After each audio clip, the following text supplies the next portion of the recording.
ವೀಕ್ಷಕರೇ, ಕಡೂರಹಳ್ಳಿ ವಿಎಸ್ಎಸ್ಎನ್ ಮಾಜಿ ಅಧ್ಯಕ್ಷರು ಹಾಲಿ ನಿರ್ದೇಶಕರಾದ ಸಿಎನ್ ಈಶ್ವರಪ್ಪ ಅವರನ್ನು ನಮ್ಮ ಪ್ರತಿನಿಧಿ ನೇರ ಸಂಪರ್ಕದಲ್ಲಿ ಮಾತನಾಡಿಸುತ್ತಿದ್ದಾರೆ. ಬನ್ನಿ, ಏನು ಹೇಳಿದ್ದಾರೆ ಕೇಳೋಣ. ಸಿಎನ್ ಈಶ್ವರಪ್ಪ, ಚಿಕ್ಕತಂಗ್ಲಿ, ತಂಗ್ಲಿ ಗ್ರಾಮ, ತಂಗ್ಲಿ ಪೋಸ್ಟ್, ಕಡೂರು ತಾಲೂಕು.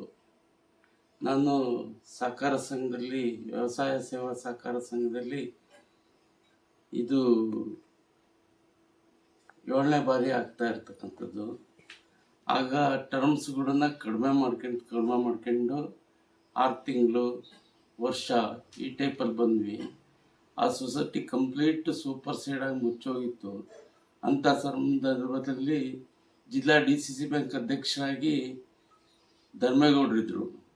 ಧರ್ಮೇಗೌಡರಿದ್ದಂಥ ಕಾಲದಲ್ಲಿ ಹೋಗಿ ಅವರನ್ನು ಕೇಳ್ಕೊಂಡಾಗ ಅವರು 25,000 ಮಾತ್ರ ಕೊಟ್ಟಿರೋದಕ್ಕೆ ಸೊಸೈಟಿ ಇದು ಮಾಡಲಿಕ್ಕೆ.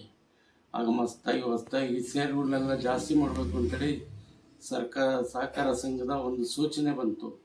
ಆ ಸೂಚನೆ ಮೇರೆಗೆ ಹಳೆಯ ಷೇರುಗಳು ಇದ್ದಾವಂಥವೆಲ್ಲ ಹೋಗಿ ಮನೆ ಬಾಗಿಲಿಗೆ ಹೋಗಿ ಅವನ್ನ ಕಲೆಕ್ಟ್ ಮಾಡಿ ಮತ್ತು ಸ್ವಲ್ಪ ಷೇರುಗಳನ್ನು ಜಾಸ್ತಿ ಮಾಡ್ತಾ ಬಂದ್ವಿ. ಆನಂತರ ಈಗ ಒಳ್ಳೆ ಲಾಭದಲ್ಲಿದೆ. ಶ್ರೀಶಕ್ತಿ ಸಂಘದವರಿಗೆ ಸಾಕಷ್ಟು ಹಣ ಕೊಟ್ಟಿದ್ದೀವಿ. ಮತ್ತು ಇಲ್ಲಿ ಹಾಲಿನ ಉತ್ಪಾದನೆಯಲ್ಲಿ ಮಹಿಳೆಯರು ಜಾಸ್ತಿ ಇರೋದ್ರಿಂದ ಹಾಲು ಉತ್ಪಾದನೆಗಳಿಗೆ, ಹಸುಗಳಿಗೆ ಜಾಸ್ತಿ ಹಣವನ್ನು ಕೊಟ್ಟಿದ್ದೀವಿ. KCC ಸಾಲ ಕೊಟ್ಟಿದ್ದೀವಿ. ಮತ್ತು ಗಿರ್ವಿಗಳನ್ನು ಮಾಡ್ತಾಯಿದ್ದೀವಿ. ಸ್ವಲ್ಪ ಅದರಲ್ಲಿ ಉಳಿದಂಥ ದುಡ್ಡಲ್ಲಿ ಗಿರ್ವಿ ಮಾಡ್ತಾಯಿದ್ದೀವಿ. 1-2 ಟ್ಯಾಕ್ಟ್ರಿಗಳು. ಆಮೇಲೆ ಆಟೋ ಚಾಲಕರು ಬಂದು ಒಂದು ಸಾರಿ ಕೇಳುವಂಥ ಸಂದರ್ಭದಲ್ಲಿ ನಾನು ಜಿಲ್ಲಾ DC ಬ್ಯಾಂಕ್ ನಾನು ಅಧ್ಯಕ್ಷ ಆಗಿರೋಂಥ ಟೈಮಲ್ಲಿ ಸ್ವಲ್ಪ ಹಣನೂ ಕೊಟ್ಟರು. ಆಗ ಆಟೋ ಚಾಲಕರಿಗೆ ಒಂದಿಷ್ಟು ಆಟೋಗಳು ಕೊಟ್ವಿ. ಈಗ ಮಿನಿ ಟ್ಯಾಕ್ಟ್ರಿಗಳನ್ನ 2 ಕೊಡಿಸಿದ್ವಿ, ತಿಮ್ಮಾಪುರ ಮತ್ತು ಕಡೂರಹಳ್ಳಿಗೆ. ಅದನ್ನು ಮಾಡಿ ತದೇಕ ನಂತರ ನಾನು ಫಸ್ಟು ಹೋಗಿದ್ದು ಗ್ರಾಮ ಪಂಚಾಯತಿಗೆ.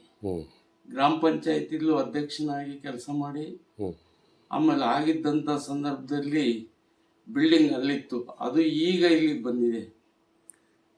ಆವಾಗ KMK ಅವರಿದ್ದರು. ಗ್ರಂಥಾಲಯ ಮಾಡಿದ್ವಿ ಅಲ್ಲೊಂದು. ಇವತ್ತು ಗ್ರಂಥಾಲಯದ ಸವಿಸ್ತಾರಕನಾಗಿ ಕೆಲಸನೂ ಮಾಡ್ತಾ ಇದ್ದೀನಿ ಅಲ್ಲಿ ತಂಗ್ಲಿಯಲ್ಲಿ. ಸರ್, ನೀವು ಇಷ್ಟು ಜನಕ್ಕೆ ಎಲ್ರಿಗೂ ದುಡ್ಡು ಸಾಲ ಕೊಡ್ತಾ ಇದ್ದೀರಲ್ಲ, ಅದು ಎಷ್ಟು ಬಡ್ಡಿ ಕೊಡ್ತೀರಾ? ಯಾವ ರೀತಿ ಅವ್ರನ್ನ ವಸೂಲಿ ಮಾಡ್ತೀರಾ? ಮೇಡಮ್, ಇಲ್ಲ, ಅದು 0% ಬಡ್ಡಿ ಇದೆ. 0% ಬಡ್ಡಿ ಇದೆ. ಅವ್ರು ಕಟ್ಟಿ ನಂತರ 3 days 4 days ಒಳಗೆ ವಾಪಸ್ ಅವರಿಗೆ ಮರುಪಾವತಿ ಮಾಡಿಸ್ತೀವಿ. ಇಯರ್ಲಿನ ಸರ್ ಹೇಗೆ? ಇಯರ್ಲಿ ಬರುತ್ತೆ. ಅಲ್ಪಾವಧಿ ಸಾಲ ಅಷ್ಟೇ. KCC ಬೆಳೆ ಸಾಲ ಅದು. ಈಗ ಒಡವೆ ಇಟ್ಕೊಂತೀರಲ್ಲ, ಎಷ್ಟು % ಬಡ್ಡಿ ಸರ್ ಒಡವೆಗೆಲ್ಲ? ಅದಕ್ಕೆ 90 ಪೈಸೆ ನಾವು ಬಡ್ಡಿ ಮಾಡಿದೀವಿ. ಏನ್ ಜಿಲ್ಲಾ DC ಬ್ಯಾಂಕ್ ಗೈಡ್ಲೈನ್ ಇದೆಯೋ ಅದ್ರ ಪ್ರಕಾರನೇ ತಗೊಳ್ತೀವಿ. ಸರ್, ಅಲ್ಲಿ ಮೆಂಬರ್ ಆಗಿರೋರು ಮಾತ್ರ ಇಟ್ಕೋತೀರಾ, ಇಲ್ಲ ಯಾರು ಬೇಕಾದ್ರೂ ಇಟ್ಕೋ? ಯಾರು ಬೇಕಾದ್ರೂ ಇಡ್ಬೋದು. ಗ್ರಾಮಕ್ಕೆ ಸೇರಿದವ್ರು ಆಗ್ಬೇಕು ಮಾತ್ರ? ಅಲ್ಲಿ ಸೇರಿದಾರ ಆಗಿರ್ಬೇಕು, ಅಲ್ಲಿ ಅಕೌಂಟ್ ಇರ್ಬೇಕು, ಅವ್ರದ್ದು ಮಾತ್ರ ಇಟ್ಕೊಳ್ತಿದೀವಿ. ಸರ್, ಶ್ರೀಶಕ್ತಿ ಅವ್ರಿಗೆ ಎಷ್ಟು ಅಮೌಂಟ್ ಕೊಡ್ತೀರಾ ಅವ್ರಿಗೆಲ್ಲ? ಅವರು ಎಷ್ಟು ಮೆಂಬರ್ಸ್ ಇರ್ತಾರೆ ಅಷ್ಟರ ಮೇಲೆ ಕೊಡ್ತೀವಿ ಮೇಡಮ್. 3 ಲಕ್ಷ ಹೈಯೆಸ್ಟ್ ಕೊಡ್ತಾ ಇದೀವಿ. ಅವ್ರು ಹೇಗೆ, ಅವ್ರಿಗೆ ಬಡ್ಡಿ ಹೇಗೆ ಕೊಟ್ಟಿರ್ತೀರಾ? ಅವ್ರಿಗೂ ಬಡ್ಡಿ 0%ಗೆ ಬರ್ತಾ ಇದೆ. ಅವ್ರಿಗೂ ಹೆಚ್ಚು ಕಡಿಮೆ ಅವರು ಕಟ್ಟಿ ಅದನ್ನ ತಿಂಗಳ ವಾರ ಕಟ್ಟಿ, ಇಲ್ಲ ಇಯರ್ಲಿ ಕಟ್ಟರು ಇದ್ದಾರೆ. ಈ ಟೈಪ್ ಇದೆ. ಅದು 0% ಕೊಡ್ತಾ ಇದ್ದೀರಲ್ಲ ಶ್ರೀಶಕ್ತಿಗೆ ಎಲ್ಲಾರ್ಗು, ನಿಮ್ ಸೊಸೈಟಿಗೆ ಅಮೌಂಟ್ ಹೇಗ್ ಬರುತ್ತೆ? ಆದಾಯ ಅದಕ್ಕೆ ಜಿಲ್ಲಾ DC ಬ್ಯಾಂಕಿಂದ ಅದಕ್ಕಾಗಿ ತಗೊಳ್ತೀವಿ ಮೇಡಮ್.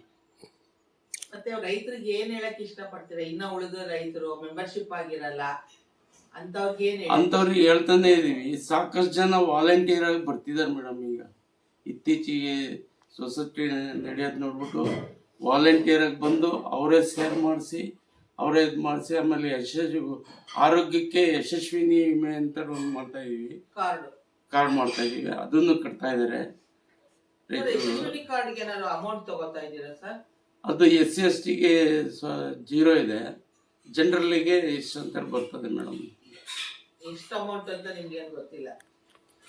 ಇಲ್ಲ, ಗೊತ್ತಿದೆ. ಎಷ್ಟು ತಗೊಂತೀರಾ ಸರ್? 200 ರೂಪಾಯಿ ತಗೊಳ್ತಿದೀವಿ ಒಬ್ರಿಗೆ. ನೀವು ರಿನಿವಲ್ ಮಾಡ್ತೀರಲ್ಲ ವರ್ಷಕ್ಕೊಂದ್ಸಲ ರೈತರಿಗೆ, ಅವ್ರಿಗೆ ಪೇಪರ್ಗೆ ಅಂತದಕ್ಕೆಲ್ಲ ದುಡ್ಡು ಬೇಕಲ್ಲ, ಅದನ್ನ ಎಷ್ಟು ತಗೋತೀರಾ?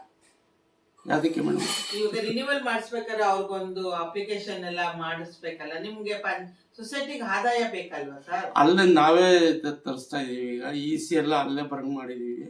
ಅದಕ್ಕೆ ಎಷ್ಟು ಚಾರ್ಜ್ ಅನ್ನ ಇಲ್ಲಿ ತಾಲೂಕ್ ಆಫೀಸಲ್ಲಿ ಫಿಕ್ಸ್ ಮಾಡ್ತಾರ ಅದೇ ಚಾರ್ಜ್ ನಾವು ಮೇಂಟೈನ್ ಮಾಡ್ತೀವಿ. ನೀವೇನು ಎಕ್ಸ್ಟ್ರಾ ಏನ್ ತಗೊಳ್ಳೋದಿಲ್ಲ ಮೇಡಮ್. ಯಾಕೆಂದ್ರೆ ಅದು ಆನ್ಲೈನ್ ಆಗಿರೋದ್ರಿಂದ ನೆಮ್ಮದಿ ಕೇಂದ್ರ ಟೈಪು ಅದು ನಂಬರ್ ಬಂದ್ಬಿಡ್ತದೆ. ಅದನ್ನ ನಾವು ಆಡಿಟ್ ವರದಿನಲ್ಲಿ ಅದು ಹೋಗ್ತದೆ. ಸರ್, ನೀವು ಈ ಭಾಗದ ಶಾಸಕರ ಬಗ್ಗೆ ಏನು ಹೇಳಕ್ಕೆ ಇಷ್ಟಪಡ್ತೀರಾ? ಜನಪ್ರಿಯ ನಾಯಕರಾಗಿದ್ದಾರೆ, ಉತ್ತಮರಾಗಿದ್ದಾರೆ. ಏನ್ ಮಾಡ್ತಾರೆ, ಅವ್ರ ಅವಧಿನಲ್ಲಿ ಒಳ್ಳೆ ಕೆಲಸ ಮಾಡ್ತಕ್ಕಂಥ ಆಸಕ್ತಿ ಇದೆ. ಯೂತ್ಸ್ ಇದ್ದಾರೆ. ಮೇಲಾಗಿ ಅವರು ಸರ್ಕಾರದಲ್ಲಿ ಫಂಡ್ಸ್ ಒಂದು ಕಡಿಮೆ ಇದೆ ಅನ್ನೋದೊಂದು ಕೊರತೆ ಬಿಟ್ರೆ, ಇನ್ನ ಮಾನವೀಯತೆಯಲ್ಲಿ ಮತ್ತೆ ಇದ್ದಂತ ಅಮೌಂಟ್ ಅಲ್ಲಿ ಸಾಕಷ್ಟು ಕೆಲಸಗಳನ್ನು ಮಾಡ್ತಾ ಇದ್ದಾರೆ. ನಮ್ದೊಂದು ಇಲ್ಲಿ ಹಿನ್ನೀರಿತ್ತು, ಇದರಿಂದ ತಂಗ್ಲಿ ಕೆರೆಯಿಂದ ಬಂದು ಅದು ತುಂಬಿ ಹಳ್ಳಗಳೆಲ್ಲ ತುಂಬಿ ಮತ್ತೆ ನಮ್ಮ ತೋಟಗಳಿಗೆ ಸುಮಾರು ನೀರು ಹೋಗ್ತಾ ಇರೋದು. ಅಂಥದನ್ನ ತಂಗ್ಲಿ ಕೆರೆ ಎಲ್ಲಿಂದ ಬರುತ್ತೆ ಸರ್ ನೀರು? ತಂಗ್ಲಿ ಕೆರೆಯಿಂದ ಐನ್ ಕೆರೆಯಿಂದ ಬರ್ತದೆ ಸರ್. ಐನ್ ಕೆರೆಯಿಂದ ಬಂದು ಡಂಪ್ ಆಗ್ತದೆ. ಮತ್ತೆ ಈಗಿನ ಯೋಜನೆಗಳನ್ನು ಹಿಂದಿದ್ದ ಶಾಸಕರು ಒಂದು ಯೋಜನೆ ಮಾಡಿದ್ದಾರೆ. ಭದ್ರಾ ನೀರನ್ನು ಅದಕ್ಕೆ ತಗೊಂಬಂದು ಡಂಪ್ ಮಾಡಿ ಮತ್ತೆ ಇಲ್ಲಿಂದ ವಿಷ್ಣು ಸಮುದ್ರಕ್ಕೂ ಅಲ್ಲಿ ಅರಸೀಕೆರೆ ತಾಲೂಕಿಂದ ಬಂದ್ರೆ ಮಾತ್ರ ಅದು ತುಂಬೋದಲ್ಲ ವಿಷ್ಣು ಸಮುದ್ರಗಳು. ಅದಕ್ಕೆ ಅಲ್ಲಿಗೂ ಡಂಪ್ ಮಾಡಕ್ಕೆ ಅಂತೇಳಿ ಒಂದು ಯೋಜನೆ ಇದೆ. ಅದು ದುಡ್ಡಿಂದ ಅಪ್ರೂವಲ್ ಆಗಿಲ್ಲ. ಕಾಮಗಾರಿ ಸ್ವಲ್ಪ ಆಗಿದೆ. ಇಲ್ಲಿ ವೇದಾ ನದಿವರೆಗೂ ಕಾಮಗಾರಿ ಆಗಿದೆ. ವೇದಾ ನದಿಯಿಂದ ಮುಂದಕ್ಕೆ ಹೋಗ್ಬೇಕಾಗ್ತದೆ ಸರ್. ಸರ್, ಕೊನೆಯದಾಗಿ ಯುಗಾದಿ ಹಬ್ಬ ಬರ್ತಾ ಇದೆ, ಯಾವ ರೀತಿ ಜನಕ್ಕೆ ಶುಭಾಶಯ ಕೋರ್ತೀರಾ ಸರ್? ಎಲ್ಲ ನನ್ನ ತಾಲೂಕಿನ ಜಿಲ್ಲೆಯ ಎಲ್ಲ ಜನಗಳಿಗೂ ಯುಗಾದಿ ಹೊಸ ವರ್ಷದ ಆರ್ಥಿಕ ಶುಭಾಶಯಗಳನ್ನು ಕೋರ್ತಾ, ಹಾಗೂ ಹಿಂದೆ ಒಂದು ಸಹಕಾರ ಸಂಘದಲ್ಲಿ ನಾವು ಪುಟ್ಗನ್ ಮಾರ್ತಾ ಇದ್ವಿ. ಆಮೇಲೆ ಗೊಬ್ಬರ ಮಾರಾಟ ಮಾಡ್ಲಿಕ್ಕೆ ಬಂತು. ಆ ಟೈಮಲ್ಲಿ ಜಾಗ ಸಾಕಾಗ್ತಾ ಇರಲಿಲ್ಲ. ಅದು ನಾವು ಆಫೀಸನ್ನು ಅಲ್ಲೇ ಮಾಡಬೇಕಿತ್ತು. ಆಗ ಈ ಒಂದು ಹಿಂಭಾಗದ ಒಂದು ಸೈಟನ್ನು ತಗೊಂಡು ಅದನ್ನು ಬೆಳ್ಳಿ ಪ್ರಕಾಶ್ ಇದ್ದಾಗ ಉದ್ಘಾಟನೆ ಮಾಡಿ ಅವರೊಂದು 5 ಲಕ್ಷ ಕೊಟ್ಟರು. ಮತ್ತು ಸಹಕಾರ ಸಂಘದ ಎಲ್ಲ ಏನು ಅಮೌಂಟ್ ಬರ್ತದೋ ಸೇರ್ ಡಿವಿಡೆಂಟು ಅದನ್ನೆಲ್ಲ ಸಾಮಾನ್ಯ ಸಭೆ ಸರ್ವ ಜನರ ಸಭೆಯಲ್ಲಿ ಇಟ್ಟು ತೀರ್ಮಾನ ಮಾಡ್ಕೊಂಡು ವರ್ಷ ಬಿಲ್ಡಿಂಗ್ ಕಟ್ಟಿರಿ ಅಂತೇಳಿ ಒಮ್ಮತದಿಂದ ನಮಗೆ ಹೆಚ್ಚು ಕಡಿಮೆ 8-10 ವರ್ಷದಿಂದಲೂ ನಮಗೆ ಅದನ್ನು ಅಲ್ಲೇ ಬಿಟ್ಕೊಂಬಂದ್ರು ಅವರು. ಆ ದುಡ್ಡುಗಳಿಗೆಲ್ಲ ಇದು ಮಾಡಿ ಒಂದು ಬಿಲ್ಡಿಂಗ್ ಕಟ್ಟಿದ್ದೀವಿ. ಈಗ ಮೇಲೆ ಆಫೀಸ್ ಮಾಡಿದ್ದೀವಿ, ಕೆಳಗೆ ಪುಟ್ಗನ್ ಮಾಡ್ತಿದ್ದೀವಿ. ಪುಟ್ಗನ್ ಅದೇ ನಿಮಗೆ ಫಸ್ಟ್ ಬಂದ ನಂತರ ಹೇಳಿದ್ನಲ್ಲ, ಇಲ್ಲಿ ಪಂಚಾಯತಿ ಇತ್ತು ಮತ್ತು ಅಂಗನವಾಡಿ ಇತ್ತು ಅಂತೇಳಿ ಅಲ್ಲಿ ನಾವು ಪುಟ್ಗನ್ ಮಾಡ್ತಾ ಇದ್ವಿ. ಅದು ಸೋರ್ತಾ ಇತ್ತು. ಪುಟ್ಗನ್ ಹಾಳಾಗಿ ಹೋಗೋದು. ಅದ್ರ ಮೇಲೆ ಟಾರ್ಪಲ್ಗಳು ತಗೊಂಡು ರೈತರುಗಳ ಹತ್ರ ಟಾರ್ಪಲ್ ಇಸ್ಕೊಂಡು ಅಲ್ಲೇ ಹಾಕಿ ಮಾಡಪ್ಪ ಅಂತೇಳಿ ಆ ಬಿಲ್ಡಿಂಗ್ ಆದಮೇಲೆ ಇದು ಸುಸಜ್ಜಿತವಾಗಿ ನಡೀತಾ ಇದೆ. Okay sir, thank you. ಆಮೇಲೆ ಅಲ್ಲಿ ಇರ್ತಕ್ಕಂಥ ಸಹಕಾರ ಸಂಘದಲ್ಲಿ ಇರ್ತಕ್ಕಂಥ 9 ಪಂಚಾಯತಿ ಜನಗಳಿಗೆ ನಾನು ಇವತ್ತು ಅಭಿನಂದನೆ ಹೇಳ್ತಾ, ನಮ್ಮ ಪರವಾಗಿ ಒಳ್ಳೆ ಕೆಲಸ ಮಾಡಲಿಕ್ಕೆ ಸಲಹೆ ಸೂಚನೆಗಳನ್ನು ಕೊಡ್ತಾ ಇದ್ದಾರೆ ಅವರು.